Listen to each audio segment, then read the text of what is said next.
आप देख रहे हैं न्यूज़ वन उत्तर प्रदेश और उत्तराखंड। नमस्कार, आपका बहुत स्वागत है। मैं हूं आपके साथ अंजना और आप देख रहे हैं अपना favourite news channel news one. इस बुलेटिन में बात करेंगे प्रमुख खबर की। सरदार पटेल ही नहीं, इस शख्सियत ने भी देश की अखंडता को एक रखने में निभाई थी बड़ी भूमिका। देश 565 टुकड़ों में बढ़ चुका होता अगर सरदार पटेल नहीं होते, लेकिन इस समर्थन और सहयोग में एक शख्स का नाम और शामिल है जिनकी जरूरत, योगदान और सहयोग को दरकिनार नहीं किया जा सकता। हम बात कर रहे हैं ब्रिटिश शासन में सिविल सेवक रहे वीपी मेनन की। जब भी देश की अखंडता और एकता की बात होगी तब सरदार पटेल के साथ एक नाम खुद ब खुद जुड़ना चाहिए, वीपी मेनन। वप्पला पांगुनी मेनन का जन्म केरल के पलक्कड़ जिले में साल 1893 की तारीख 30 सितंबर को हुआ। एक शख्सियत जो यूं तो सरकारी दरवाजे पर एक मामूली क्लर्क तक सीमित था, लेकिन बुद्धि इतनी तीक्ष्ण थी कि उनके द्वारा सुझाई गई रणनीतियां हमेशा अव्वल दर्जे की होती। यही कारण था कि उन्होंने सीधा क्लर्क से ब्रिटिश शासन के प्रशासन में एक अधिकारी की जगह बना ली थी, जो बाद में वायसरायों और कद्दावर राजनीतिज्ञों के विश्वास पात्रों में गिने जाने लगे थे।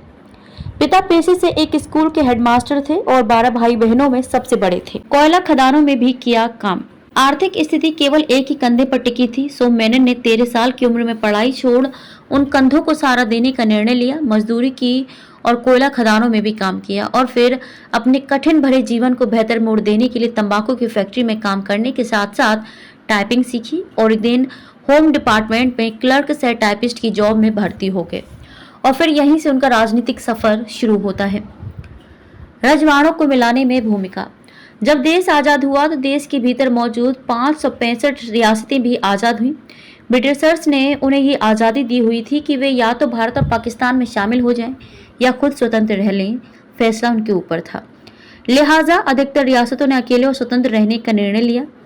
रजवाड़ों को एकता के सूत्र में बांधा, लेकिन देश के लिए एक गंभीर मुद्दा था, क्योंकि वह अगर स्वतंत्र रहने का ऐलान करते तो देश कई टुकड़ों में विभाजित हो जाता और जिस भारत का मानचित्र आज हम देख रहे हैं वह फिर कुछ और ही होता।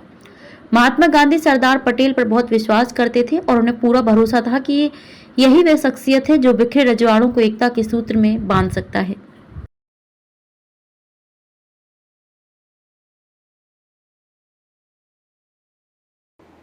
खबरों में अब तक के लिए इतना ही। फिर मिलते हैं कुछ ऐसे ही प्रमुख खबरों के साथ। तब तक के लिए बने रहिए हमारे साथ न्यूज़ वन पर।